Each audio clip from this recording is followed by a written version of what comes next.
Hi friends, இன்றைக்கி நம்ம என்ன பண்ண போகிறோன்னா மட்டன் பிரியாணிக்கு தேவையான பொருட்கள் வெங்காயம், தக்காளி, புதினா, பச்சை மிளகா, இஞ்சி பூண்டு பேஸ்ட்டு, அது கூட கொஞ்சம் ஒரு பச்சை மிளகாவும் கொஞ்சம் புதினாவும் போட்டு அரைச்சி வச்சுக்கலாம். அப்புறம் மட்டனை ஒரு 5 விசில் வேக வச்சுக்கலாம்.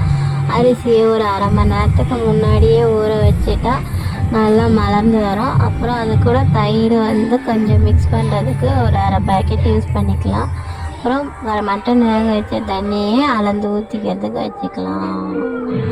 இப்போ பிரியாணி எப்படி செய்யலான்னு பார்க்கலாம் வாங்க ஃப்ரெண்ட்ஸ். முதல்ல குக்கரை அடுப்பை பற்ற வச்சுட்டு குக்கரில் எண்ணெய் ஊற்றி வெங்காயம், பச்சை மிளகா போட்டு பட்டை, லவங்கம், கிராம்பு, ஏலக்காய் போட்டுட்டு நல்லா பொன்னிறமான அளவுக்கு வெங்காயத்தை நல்லா வதக்கணும். பச்சை மிளகா கொஞ்சம் கலர் சேஞ்ச் ஆகிற வரைக்கும் வதக்கிட்டு அப்புறம் புதினா கொஞ்சம் போட்டு கொஞ்சம் வதக்கணும். அப்புறம் வெங்காயம் வதங்குற பதம் வர வரைக்கும் வெயிட் பண்ணணும். அப்புறம் அந்த வெங்காயம் வதங்கினதுக்கப்புறம் தக்காளி போட்டுக்கலாம். தக்காளி வதங்கிறதுக்கு கொஞ்சம் மஞ்சத்தூள் போட்டுக்கலாம்.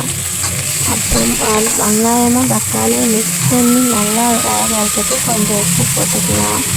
அப்புறம் நல்லா மிக்ஸ் பண்ணிவிட்டா கொஞ்சம் நேரம் வெயிட் பண்ணணும் ஃப்ரெண்ட்ஸ். அப்புறமா புதினா கொஞ்சம் வச்சுருந்தோம், அதையும் இதில் ஃபுல்லாக போட்டு மிக்ஸ் பண்ணி நல்லா வதக்கலாம். வதங்க சொல்ல எண்ணெய் பிரிஞ்சு வர வரைக்கும் வெயிட் பண்ணணும். அப்போ தான் பிரியாணி டேஸ்ட்டு நல்லாயிருக்கும்.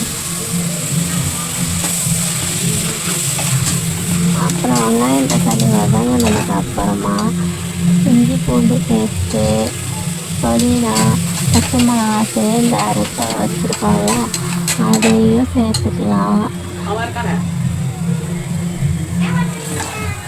அதை சேர்த்துக்கினதுக்கு அப்புறம் அதை நல்லா மிக்ஸ் பண்ணணும். கொஞ்சம் அடி பிடிக்கிற மாதிரி இருக்கும். அப்புறம் நம்ம வதக்கிவிட்டால் அது சரியாக நல்லா வெந்து வந்துடும். அப்புறம் வாசனைக்கு நல்லா புதினா தான் நல்லா வாசனை கொடுக்கும். அதனால் புதினா நல்லா வதக்கிக்கலாம். அப்புறம் தேவையான அளவு தண்ணி அளந்து வச்சுருக்கோம்ல அதை கரெக்டாக நல்லா வதங்கி வந்ததுக்கப்புறம் அந்த தண்ணி ஊற்றிட்டு அப்புறம் அரிசி கழுவிட்டு அரிசியில் கொஞ்சம் தண்ணி கூட இருக்கக்கூடாது. எல்லாத்தையும் வடிகட்டி வச்சுட்டு அப்புறம் தண்ணி ஊற்றிட்டு மட்டன் ஃபஸ்ட்டு போடணும். அப்புறம் தான் தண்ணி ஊற்றணும். மட்டனை போட்டு அந்த மசாலாவோடு நல்லா மட்டன் மிங்கிலாகிற அளவுக்கு மட்டன் அந்த மசாலாவில் இருக்க உப்பு, காரம் எல்லாம் அந்த மட்டனில் இறங்கணும். அதுக்கப்புறம் தான் தண்ணி ஊற்றணும். எவ்வளோ நேரம் அந்த மட்டன் கொதிக்குதோ அந்த அளவுக்கு அந்த ஸ்மெல்லு மட்டனில் நல்லா இறங்கும். அந்த மசாலாவும் நல்லா இருக்கும்.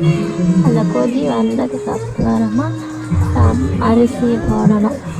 அரிசி போட்டு கொஞ்சம் நேரம் விட்டுட்டு அப்புறம் லைட்டாக கிளறிட்டு குக்கரை மூடினா மட்டன் பிரியாணி ரெடி. நீங்களும் ட்ரை பண்ணி பாருங்கள். நல்லா இருந்ததுன்னா லைக் பண்ணுங்கள், கமெண்ட் பண்ணுங்கள், சப்ஸ்கிரைப் பண்ணுங்கள். நெக்ஸ்ட் சண்டே என்ன ஸ்பெஷல்னு பார்க்கலாம்.